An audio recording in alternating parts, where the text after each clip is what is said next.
welcome back to Friend Crush. I'm your host, Amber Akilla. This is my podcast where I talk about stuff and things, cute, chaotic, and critical thinking. I'm a DJ slash multidisciplinary creative person, and you can follow me on TikTok, Instagram, SoundCloud, Spotify, YouTube, Twitter, Tumblr, and the meme page for this podcast is at friend.crush on Instagram. You can send me thoughts and feedback. I always really appreciate it. I was just going through the folder on my phone that I have with some of the screenshots of messages that I've received, and it really just brought a tear to my eye because I'm going to refer to some responses I got when I asked in literally February of this year, when I started thinking about this pre-30 panic episode. I saved a few of the responses I got about this topic, and I'm going to share them at the beginning of the episode and then go into like my analysis on pre-30 panic. The last episode was more focused on kind of like the foundation with which I try to see and approach life with now, one that is based on maintaining and creating a healthy self-esteem in order to experience happiness, which requires me to focus on how I see myself and what I really want, and less so on other people's approval of that. You know, being able to hold them as equally important when it comes to people I care about, and being able to remind myself that people who really don't know me have no place in determining the direction of my life, period. So yeah, that's going to be the topic for today. So today's episode is going to focus more on just like the way that I see how this pre-30 panic has like manifested in society, and why so many people have like mini quarter life crisis, existential crisis, etc., etc. Basically, I really just think it's part of the human condition in general to be confronted with like this sense of aloneness or responsibility that we have for our lives at some point or at many points in our life. And then also like this kind of cultural and societal pressure that is created around certain like milestone ages, and how we define or understand people's worth based on external things that it's not that they're not important, but they cannot paint an accurate picture of someone's life satisfaction. And ultimately, if I am coming or approaching life from a place of, am I actually being hot and having fun? Do I have a strong sense of self? Am I working on building a strong sense of self? Then thinking that only external achievements define my life satisfaction, like, is no longer as overwhelming, or it doesn't play as big of a role as, you know, society wants to make it in order to profit off of our insecurities. So firstly, I hope everyone's doing well.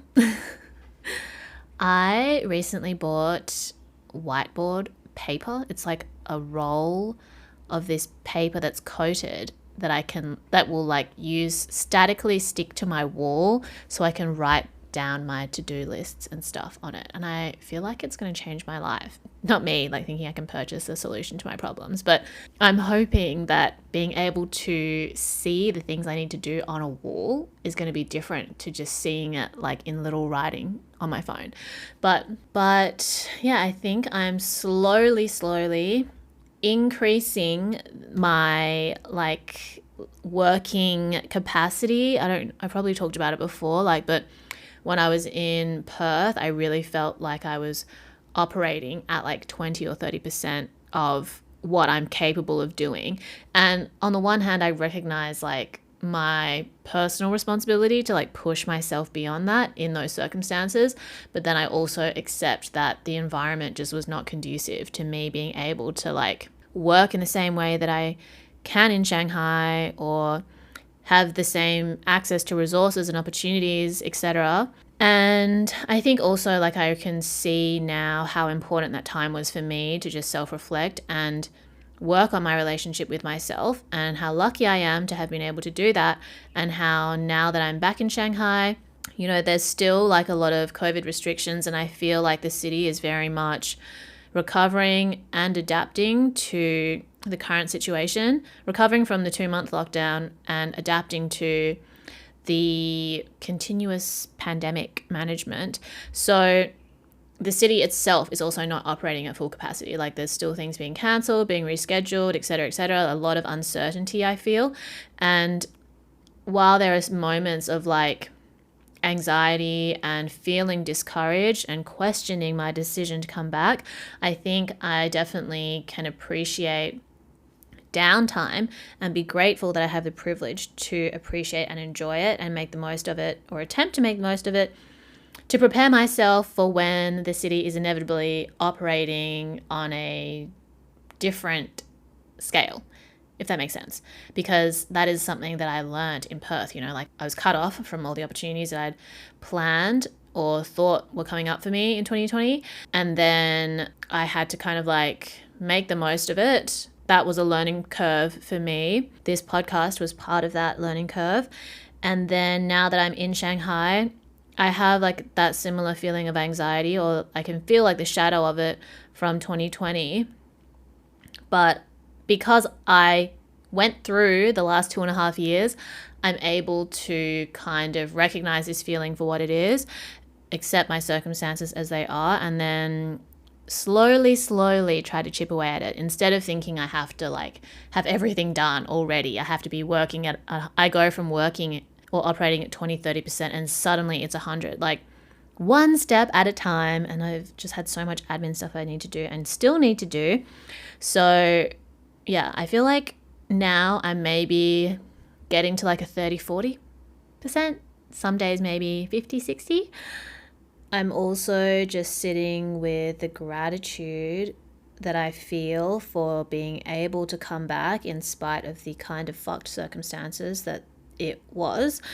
And now I'm actually like starting to be able to build the life that I always wanted for myself, being able to live in Shanghai, do creative work, get paid, and recognizing the privilege that I have with that, and then leaning into it and also making the most of it, or like finding a way to ensure that that privilege doesn't go to waste. It's one of the reasons why I do this podcast, because I feel like with the privilege that has come with me being able to realize things and take the time to do that, I think there's also not like necessarily a responsibility, but an opportunity for me to share that with others in the hopes that it can provide value to them, because, I'm just kind of like a gateway into you being able to further explore that for yourself.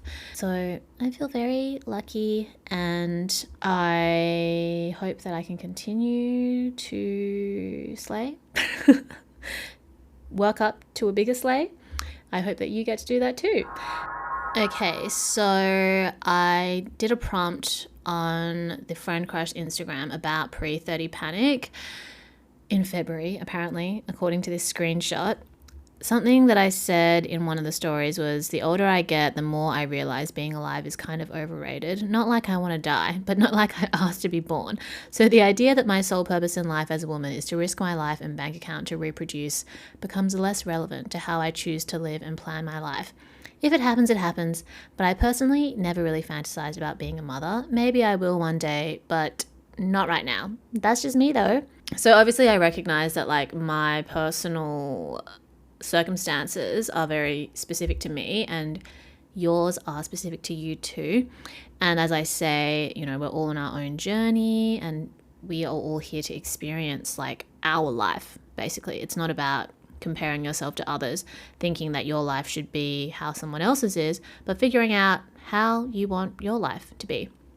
So some of the responses that I got, one person saying that Owning a flat or a house, for example, seems more like peace of mind. Meanwhile, the thought of taking care of a child full time makes me want to throw up and cry.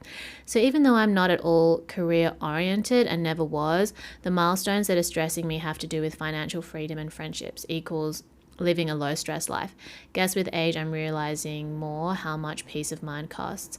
This is a great point because a lot of anxieties can be solved with just a little extra cash. You know, money can't buy happiness, but it can ensure a level of peace of mind and security. And I think it's important to recognize that and acknowledge that, but also not think that just by having more money, like you automatically have less anxiety either. And I think that I was having this conversation with a friend the other day who's a little bit older than me. She's already 30 at least. And she is currently going through like a career transition. She was working for a company that she's not super happy about anymore, doesn't feel like she's getting anything out of it. The economy in China is pretty bad at the moment and their business isn't going well. So she's looking for other options. And one of the reasons why she took that job in the first place was because she really felt that she had to buy an apartment. And as I was talking to her, you know, we were kind of like unpacking the fact that there really is no reason why she has to buy an apartment now. Like she could if she really wanted to, but it would be more trouble than it's worth for where she's at in life right now. And her fixation on thinking that she has to own property kind of narrows the options available to her for her future that would probably be more viable for now, and then would allow her to work towards buying a house when she feels like more ready, or when she's in a more financially stable, mentally stable place even as well, like because she'll have more security about what she's doing, and giving herself like a few months or a few years until that time would probably be better than just rushing into it.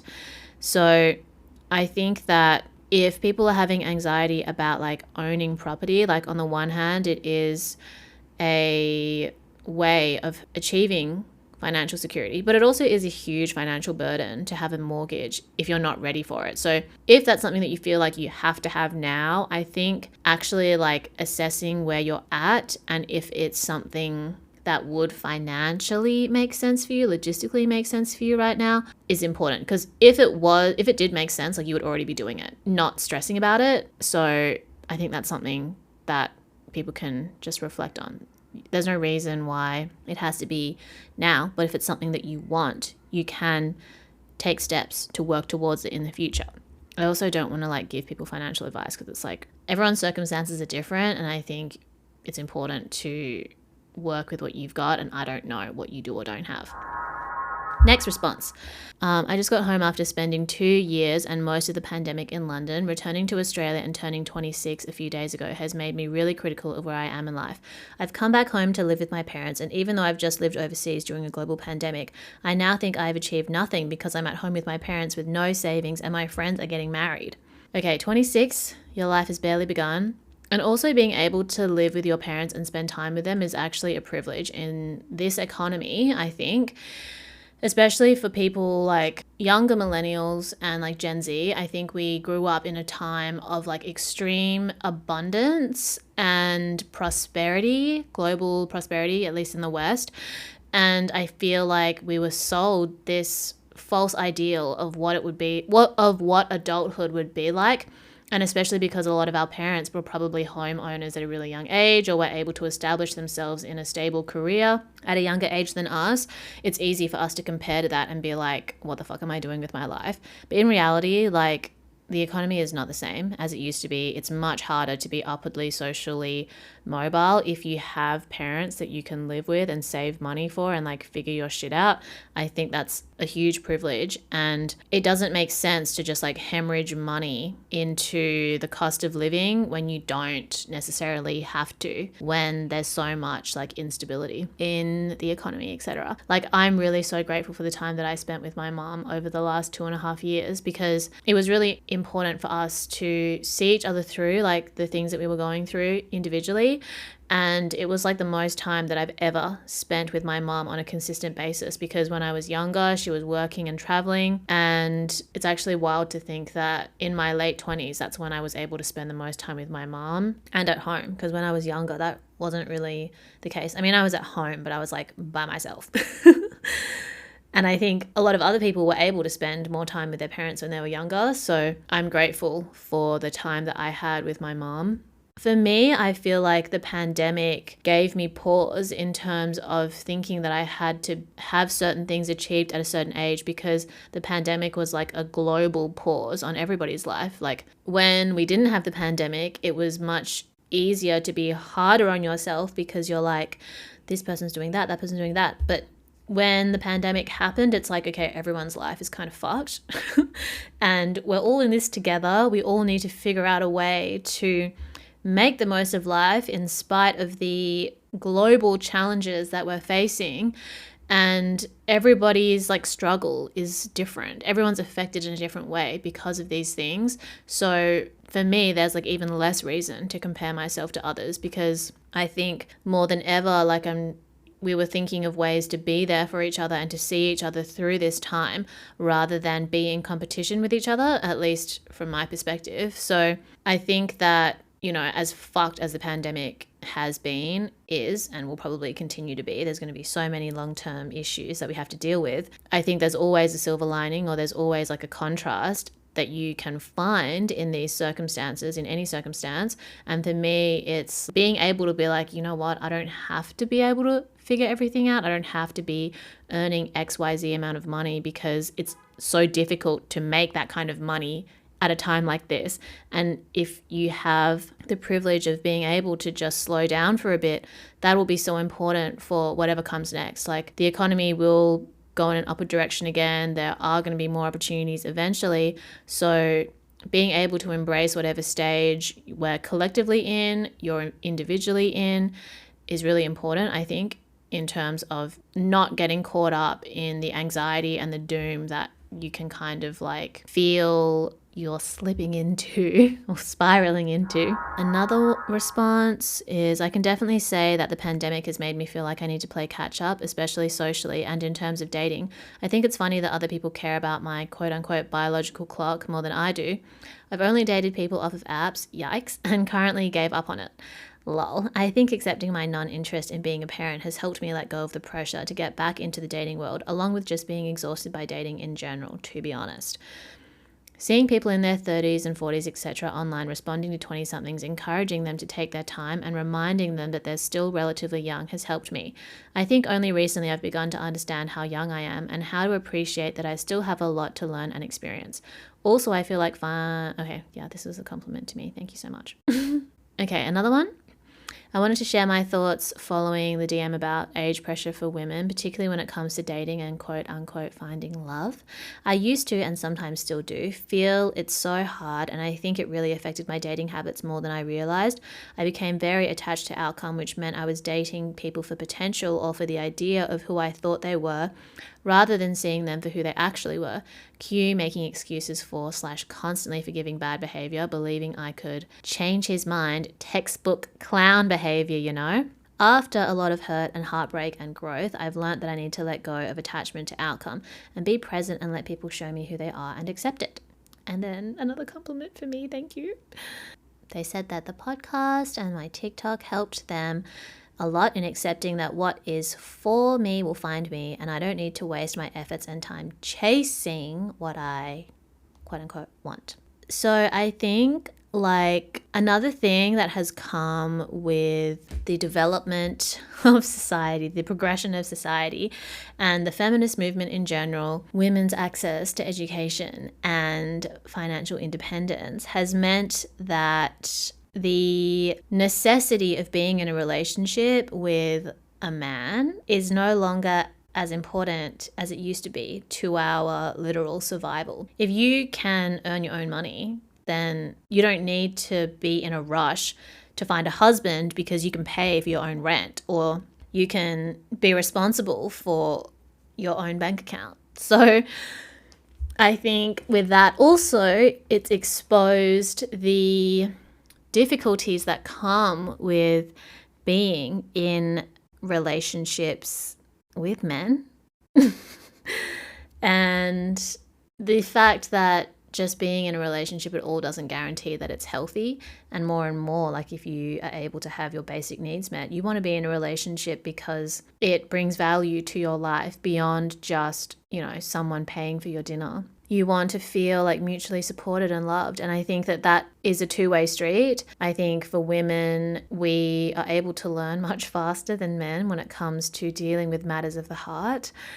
But at the same time, we are much quicker to cave at, wanting to please other people. So it takes time to learn how to set boundaries and to figure out what our standards and expectations for relationships are. And I think that, and for me, I'm very grateful that I don't have to worry about being married to a man, because I simply can't imagine it for me at this stage in life. Even though other people are getting married, I'm happy for them if it is truly the right thing for them. Even if it's not the right thing for them, it's really none of my business. I'm more worried about like what I'm doing, and I'm more than happy to not be married right now, personally, and also childless. I could not be happier. But I don't think there's any shame in like having the thoughts that we have around social status or relationship status, work status, etc. That's totally natural. It's, again, more just about how we unpack like where those anxieties come from and what we can do so that rather than being defined by the anxiety, we can build a sense of self that is rooted in what we truly want or what we are really here to experience and pursue. And that takes time, and it's okay. And I'm really proud of people for being able to articulate how they feel and where it comes from, and recognizing that it's part of the process rather than feeling like they are stuck in a particular place. So the fact that people even want to move past these anxieties and find solutions, I think is commendable in and of itself, because a lot of people will just repress the anxiety, ignore or try to run away from the part of themselves that recognizes that the things that they're doing are not truly bringing them fulfillment, or the things that they're doing are not really what they want to be doing. And this can happen for people at any level of the socioeconomic ladder/pyramid. For me, being back in Perth for the last 2.5 years and seeing people getting married, it's like I am not that close with like my high school group, but I have friends. I'm still friends and close with people from high school who are like part of these social groups in this small town in buttfuck nowhere. And it's interesting the way that people describe like the weddings that they were going to and the couples that were getting married. It's like these people shouldn't be getting married, but we're going to this huge party for them. Like everyone can recognize that they're not happy or they're not truly compatible, but they're all going to celebrate this tragedy. And at the end of the day, like that's some people's path in life. Like a lot of people do get married at a young age and maybe divorce, maybe don't, and then find love again later. Your life is going to go in stages, and I think it's crazy to think that in this day and age, relationships that have this level of commitment at such a young age are going to last forever, or are going to by default be healthy or like authentic, I guess. I don't know. Honestly, having babies and getting married is really not appealing to me right now, and I'm like so happy about that. But I recognize that that's just for me personally. Like for some people, they really do want to be parents. They really do want to experience like this kind of domestic life, which I think is great, because like everybody is here to experience something different. But if you're worried about not having that already, I think it's important to ask yourself why that is, so that if it is what you really want, you can pursue it with intention and authenticity and not anxiety. So those are some of the thoughts that I received in response to like the Instagram prompt. And now I just want to get into like general analysis about why pre-30 panic exists and how to like unpack it. Okay, so firstly, I want to talk about the way that youth is like pedestaled and exploited in our society. I think on the one hand, it's like a human nature thing, like a primal thing in terms of like reproductive ability and fertility is associated with youth. And then at the same time, it's also associated with like naivety and a kind of impressionability as well, which is really important when you think about the capitalist consumer society that we live in and the way that our insecurities are constantly being preyed on and exploited off for marketing and branding, brainwashing, which, you know, conditions us to become compliant consumers. And while I don't think there's anything wrong with liking nice things and wanting to own nice things, I think it's important to recognize the nature of this relentless machine. And I don't feel that it's something that can be so easily dismantled, because it's basically in the air that we breathe. You know, like, even though I can recognize the way that brand loyalty is engineered and the way that I've been conditioned to prefer a brand over another, think that one brand is cooler than another, I still like buying nice things. I still want to dress up and be pretty. I still want to, you know, spend money. But I try to be more conscious about the spending habits that I have.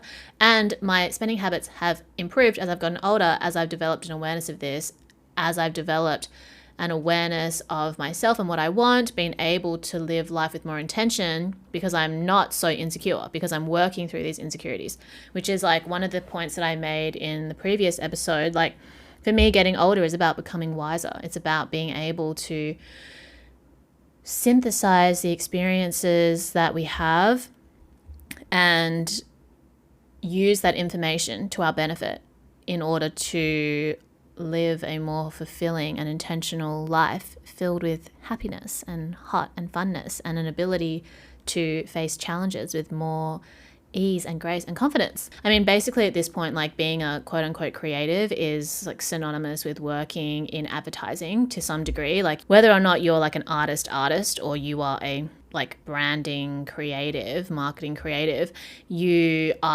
need to like package yourself or like package some kind of product and sell it, essentially. And that's not necessarily a bad thing or like morally bad. It's just like the way in which you go about it. And something that I've learned in that process is that, you know, young audiences and the 18 to 25 age bracket, they are like a priority demographic for a lot of brands, because they recognize how impressionable young people are. You're more likely to want to do what your friends are doing, have what your friends have, and you're seeking this approval from each other more than older consumers are. So that's why I think, you know, I've been approached by brands to research, you know, what Gen Z consumers are doing, what's trending for the youth, because I think like marketing to older people is kind of like the same thing. Like, you're trying to then package youth up into a product and sell that to older people so that they can feel young again. Maybe there's going to be a pivot, and sometimes there are outlier campaigns that like value maturity, have this kind of message.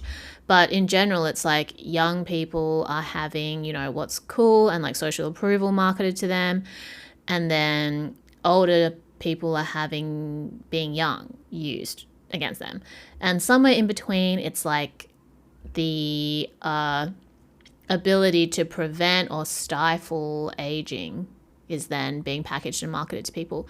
But it's in corporate interests for people to be insecure, for people to be fearful and anxious, and in order for them to make money, basically. Like, the backbone of consumer society is the insecurities that can be mined for money, basically. So I think, like, if you think about the time when like James Charles and like other YouTubers were signing luxury brand ambassadorships, their audience is much younger than the demographic that can actually afford the luxury brands that they're ambassadors for. But the reason why those brands invest in them or sign them is because they want that brand awareness seed to be planted at an early age, you know? So I think there is this kind of like malleability to being young, and it's much easier to prey on like your fears and insecurities, because the people that I know that are like in their 30s, they care a lot less about what other people think, and they're much more, or at least the people that I respect that are in their 30s, they care a lot less about what other people think, and they're much more sure of themselves. And I think that that is the type of person that I strive to be. So I also notice in myself the way that as I've gotten older, I care a lot less about the kind of like inherent value that I might be able to purchase from something. Like, it's more about, do I like this? Do I enjoy it? And not, will this make me seem cool in the eyes of others? You know, I only really care about how I feel about myself more than I care about how I'm being perceived by others. It's not that I definitely have like more of a crisis around just existing and being perceived in general. But at the end of the day, it's like I care more about my opinion of myself than other people's, because I'm much more aware of what my intentions are and what my goals are. So if someone misinterprets that, I'm like, well, you've just misinterpreted me, and that's fine. You know, when I was younger, I was much less secure, much less sure of who I was, which is totally normal. And I am grateful for that experience. Also grateful that I wasn't really experiencing that in a social media culture that we have now. I can appreciate that experience because the story hadn't been written yet. You know, like I was only at chapter 4 or 5 of my development, and I had yet to write 6, 7, 8. And I think that I was much more sensitive to other people's opinions of me or misinterpretations of me because I hadn't quite figured out what it was I was living for.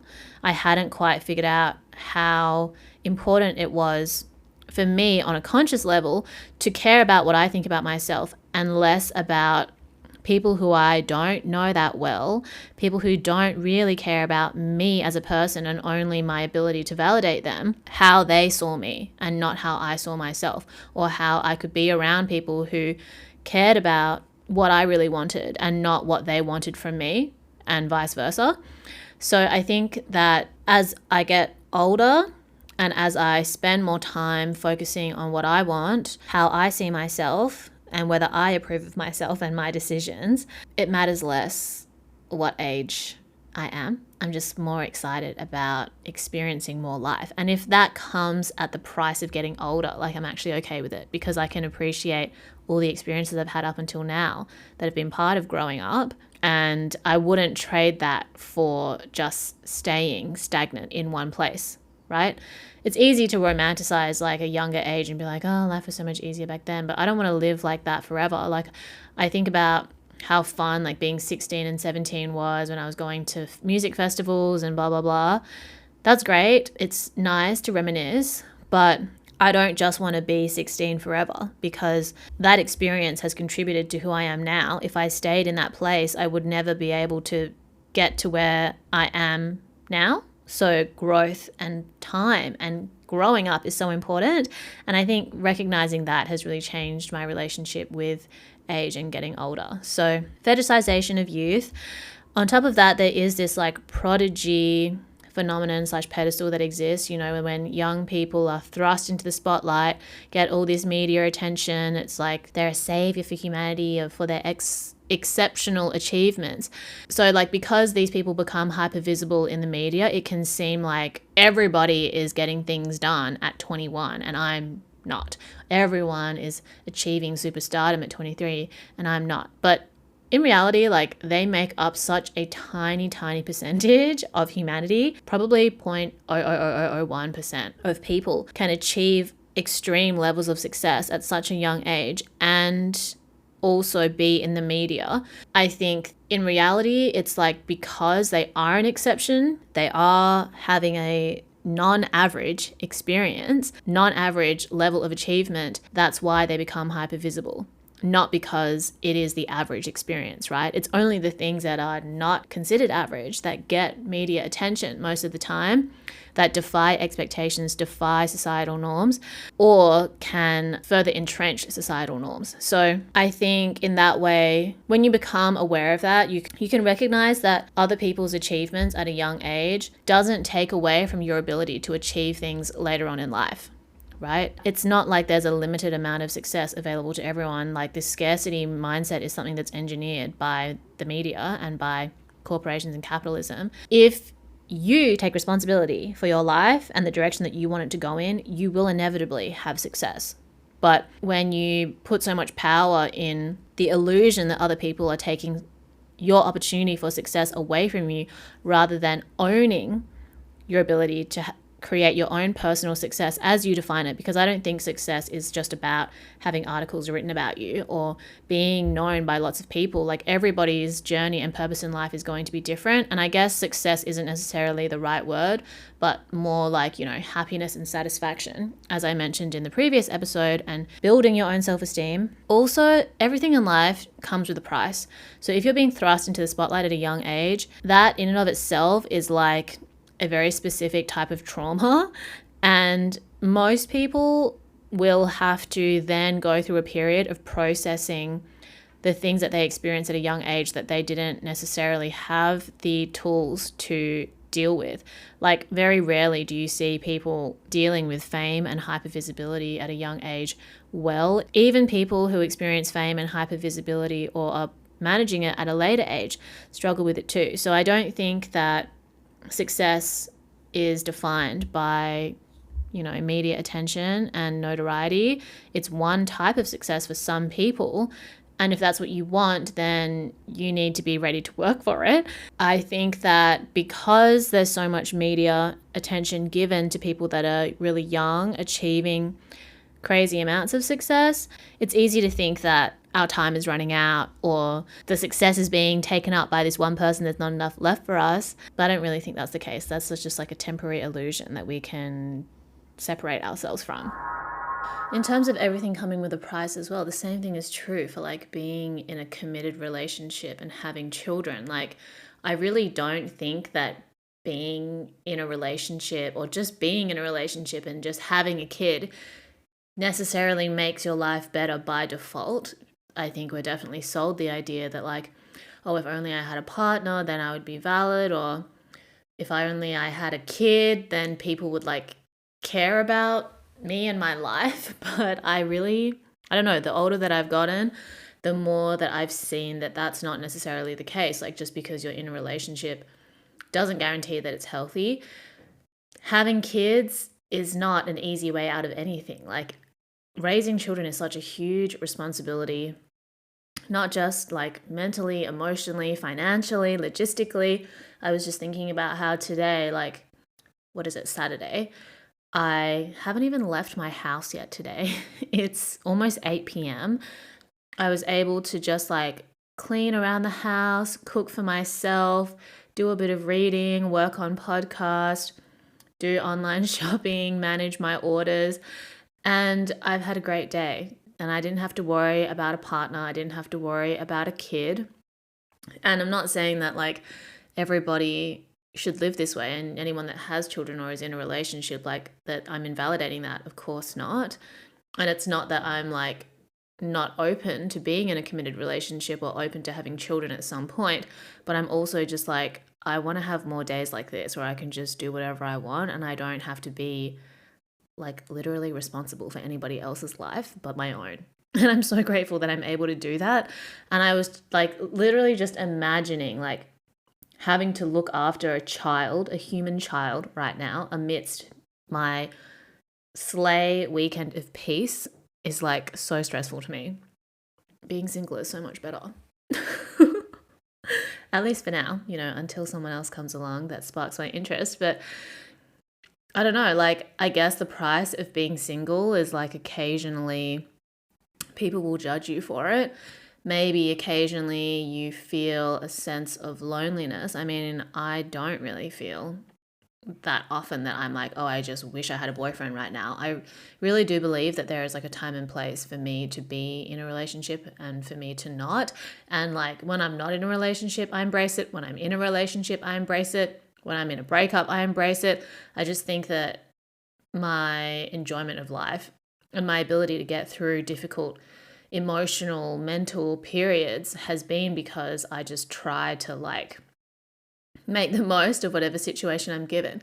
It doesn't mean I'm not going to complain. It doesn't mean I'm not going to like satirize the way that I feel, make jokes about it. It's not that it's going to be easy, but at least like that mindset and that approach helps me to honor like the journey that I'm on and not feel like I have to be in competition with other people. Even if the urge comes up to compare myself to others, as it will continue to for the rest of my life, I'm sure, and for everybody else, it's just easier to manage because I've put in the time and effort to feel and expand my sense of self with my own opinion of myself and not try to imagine that your sense of self is like a container and your own energy that you put into it is expansive. The more effort you put into it, the more this container is filled with you and what you want. But a lot of the times, like we're not necessarily taught or shown that we can generate and define this container for ourselves, and we're always waiting for other people to tell us, like whether it's friends, family, society, teachers, bosses, whatever, or even just having a partner and waiting for them to define your container for you. But when you've taken the time and effort and you continue to make a practice of reflecting on who you are, what you want, what you're learning, what you're pursuing, and defining this container for yourself, then other people's input is just like, it can influence you or it can help to inform you, but it doesn't have to define you. And I think more and more I'm like getting in the practice of being able to do that. And it's not like a linear process by any means. And there are some areas that I'm able to define more easily for myself, and other areas where I do look to other people and I lean on other people for information and for clarity so that I'm learning and also educating myself. And then I just think that having a more dynamic approach to your life and your sense of self helps you to move with like the ebbs and flows of change that you will inevitably experience in life. It is very natural for us to resist change and to want to do what's familiar, but I think that for me personally, having a fulfilling life and being able to appreciate the small things even when shit is like hitting the fan, as it seems like it's constantly doing these days, I just worry less in a way, or I'm just able to enjoy the moment. Like I don't know, all of those things that could cause me a lot of anxiety and stress don't really anymore, And I hope that you can get to that place too, so that you can just enjoy being alive. I really do think that life is just about being hot and having fun on the terms that you define it. And it's going to be different for everybody. What I enjoy and what other people enjoy doesn't have to be the same, but it's great to connect with people that enjoy the same things as me. It's great to connect with people who don't enjoy the same things as me, and to learn about new things and other ways of living. Like, is that not what existence is kind of about? And I think those things get so skewed when we're made to think that it has to be, these events like having a relationship or getting married or having a kid. And also something that I think people don't talk about is like, okay, I'm in a relationship, so like now I have a purpose, or now this container is defined for me. I'm a person that's in a relationship. Or like, okay, now I have a baby, so my container is defined for me. I'm a person with a baby. But like, even if you have a relationship, even if you have a kid, like there is so much more to you than just those things. And it's like society that makes us, especially women, so one-dimensional. When you have a kid, it's like you're a mom, so you can't like go out and party anymore, you can't whatever, but it's like all of those things are just a part of you. And I think the more you're working to like define your container for yourself, your sense of self, your opinion of yourself, the self-respect, self-compassion, then you can understand how all these different facets work together, and only you will truly know like the full extent of that, because you're the one experiencing your life. So it's more important that you know who you are rather than having other people understand you or approve of you. So I think that's relevant like at any age, but even more so when you come to like the pressure of feeling like you need to be in a relationship or you need to have a baby. I don't think you need to or have to do anything. If you genuinely want that for yourself, then there are things you can do to have it. But if you feel like you have to, but you don't want to, then you not wanting to is okay as well. Other people can do that. Don't worry about like, oh, the collapse of humanity because people aren't having enough children. Like, I'm sorry, I'm not going to put myself through pregnancy just so there's enough people in the labor force after I'm dead. Anyway, I'm going to leave today's episode here, but thank you so much for listening. If you have any thoughts and feedback, you can always message me on @friend.crush or @amberakilla on Instagram. Follow me on TikTok, Twitter, Tumblr, Spotify, SoundCloud, YouTube @amberakilla. And yeah, I hope everyone's doing well. Drink lots of water. Tell your friends and family that you love them. And go be a better person. Bye.